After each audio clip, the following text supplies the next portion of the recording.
I think that, I think that BBC are still a bit stuffy because they get complaints and, they're a sort of government body, so they fear complaints. But live, no, anything, it's just, no. Well, when you go on the Golden Globes, a lot of time you are politically incorrect and hilarious, of course. Thank you. And so, Thank you. So this is... Well, yeah. Yeah, well, that's the thing about offence, isn't it? When people say they're offended, it's that just because you're offended. In a world where political correctness is constantly shifting, comedian Ricky Gervais brings his unapologetic humor to the table, emphasizing the importance of free speech. Known for his bold takes on taboo subjects, Gervais is not afraid to tackle difficult topics head-on, often stirring up controversy along the way. But he has a point. When people say they're offended, it doesn't necessarily mean they're right. Humor, he argues, should challenge our perceptions and provoke thought, even if it makes some uncomfortable. After all, comedy is about tackling tough issues, not shying away from them. As Gervais puts it, the fear of offending others shouldn't silence voices in the comedy world. The real issue, he suggests, is the increasing tendency to stifle free expression for the sake of avoiding complaints or upsetting others, especially in institutions like the BBC, where there's a lingering concern over political fallout. For Gervais, comedy is about pushing boundaries, questioning societal norms, and reminding us that the world needs laughter, even in the face of discomfort. It's about embracing the fact that, sometimes, the funniest things are also the most provocative. Ricky Gervais, with his signature sharp wit and fearless approach to comedy, has always made it stand-up special in 7 years, and this time he's taken on all of humanity. Please welcome back the fabulous and quite funny Ricky Gervais. So, before we get into what the special is about, the question everybody wanted me to ask you is, are you excited about the royal wedding? You can't even say it with a straight face. Am I excited about the royal family? Yeah. No. The royal wedding. No, I'm not excited about it. Listen, I've got nothing against the royal family, but I don't like any of that sort of frivolous nonsense. Gossip. I actually know William and Harry. They've come to about 2 or 3 of my gigs, but no, I mean, it's on every paper all the time. Every my news show, it's like, oh no, I'm not interested at all. I wonder, Thanks for asking. Just on the same subject, though, when I was in England trying to do stand-up there, you can't say anything about the Queen. They have a fit, and they won't laugh. Is that true when you do it? No, not anymore. Not my well, it was then. No, I mean, I think that, I think that BBC are still a bit stuffy because they get complaints and, they're a sort of government body, so they fear complaints. But live, no, anything, it's just, no. Well, when you go on the Golden Globes, a lot of time you are politically incorrect and hilarious, of course. Thank you. And so, Thank you. So this is... Well, yeah, well, that's the thing about offence, isn't it? When people say they're societal norms, not play it safe. In his latest stand-up special, his first in 7 years, Gervais tackles everything from controversial topics to the absurdities of human behavior. He explains that comedy has a unique role in addressing uncomfortable, often taboo subjects, and that it's essential for comedy to remain unapologetically bold. After all, trying to please everyone is a recipe for failure. Gervais doesn't shy away from pushing boundaries.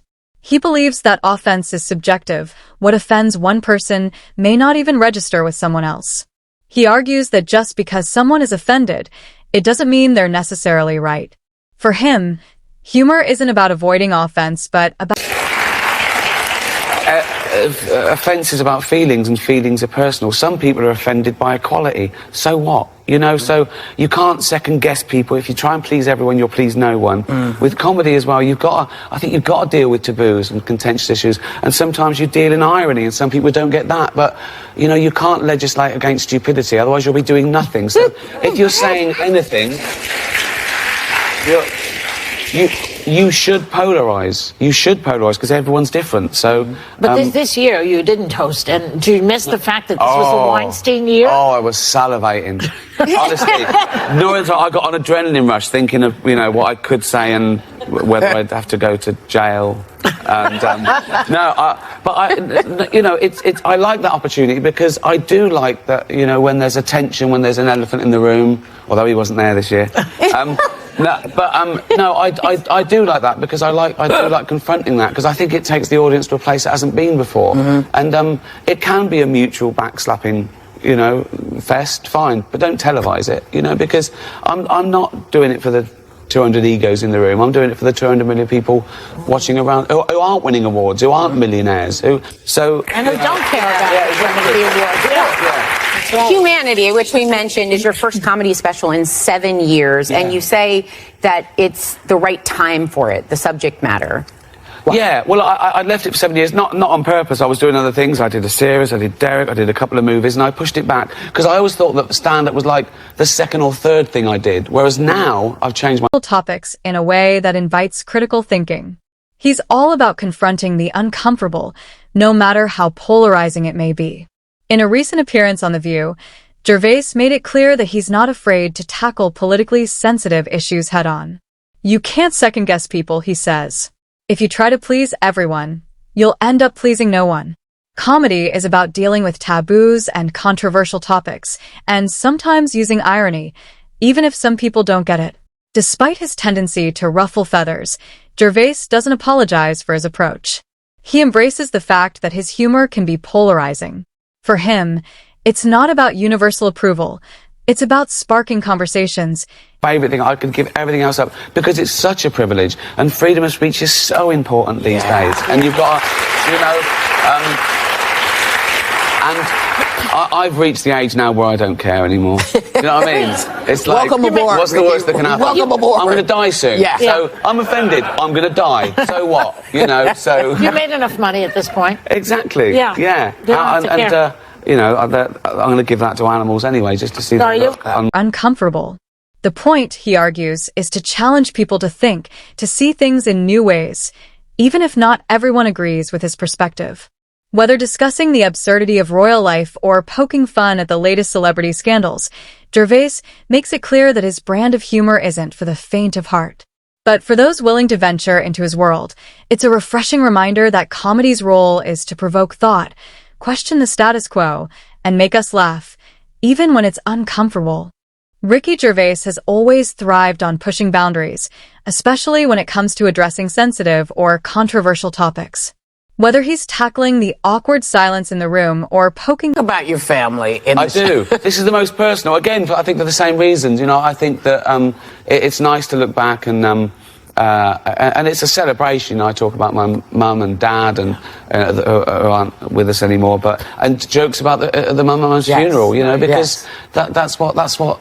I think that's what humour's for. It gets us over bad stuff. So it's a sin to joke about all the bad things. That's a waste, because that's exactly what we should joke about. I also feel that when you talk about people who have gone to the next world, whatever that is, that you're keeping them alive in a way. Well, yeah, they exist. Yeah, they're still there. Yeah, of course. Yeah.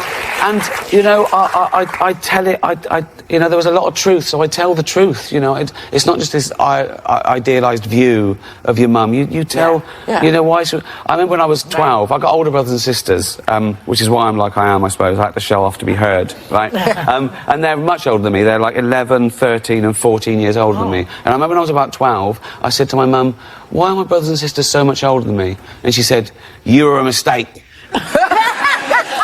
And there you have it. I just laugh. You know, it's true, because sometimes it's also the way you can grieve. Because when my brother passed, I mean, I started talking about it in my show, because it was like, I couldn't understand how he was more good looking dead than I was alive. That's great. You know, I mean, and people were like, really? I was like, yeah, because you have to keep talking. You know, you have to keep talking to stay present. Absolutely, you know? Make them part of the thing, and it is with affection. You know, I just think that it's like my mum would have loved it. You know, and they're hilarious anyway. Well, it's funny. Funny is funny. Funny is funny. There's no time and a place for being funny. I know some things are sensitive, and you know, I think you have to respect that. And let's get this: I wouldn't be doing those jokes at someone else's mum's funeral. I do it at mine, you know, because I know that, you know. So let's talk about your partner Jane, because I've met Jane. She's a lovely person. You've been with her for how many years? 35? 30 years. Yeah. 30 years. 30 years. Yeah. Not married yet, though. No. You're never going to get married. No. No. He doesn't like any of that stuff. There's no Did you point. hear that? Yeah. No, there's no, we don't want our families to meet, and But you've said that the key to a happy relationship is separate bathrooms, which I totally agree with.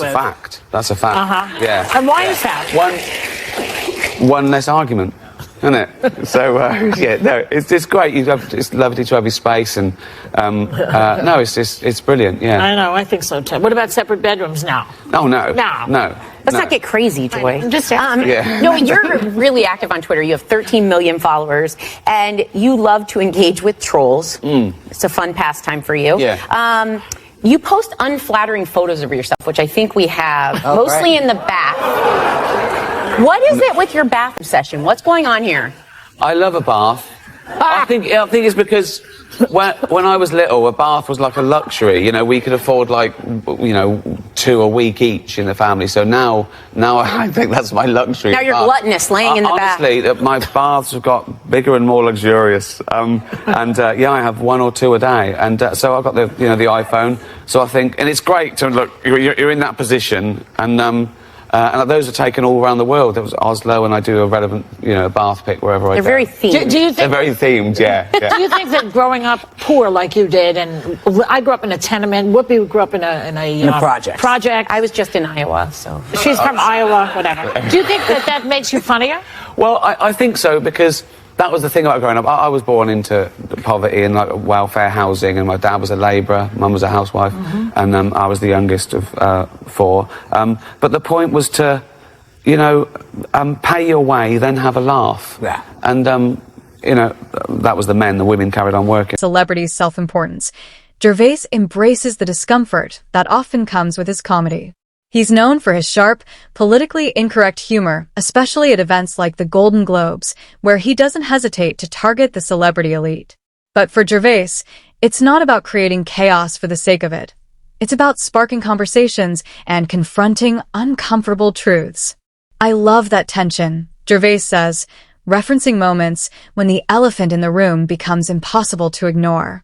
It takes the audience to a place they haven't been before, and that's what comedy is about, pushing people to think outside their comfort zones. His goal is clear. Use humor to challenge the status quo and address difficult topics, even if it means some people won't find it funny or agreeable. Now, after a 7-year break from stand-up, Gervais is back with a new special. He acknowledges that stand-up comedy wasn't always his primary focus, but after diving into other projects like Derek and films, he feels it's finally the right time to return to the stage. In his new special, Gervais takes on all of humanity, bringing his fearless, no-holds-barred style to the forefront. "I've reached a point in my life where I just don't care anymore," he says with a laugh. "What's the worst that can happen? I'm getting older and I've made enough money. I'm giving it to animals anyway. I don't need to worry about people's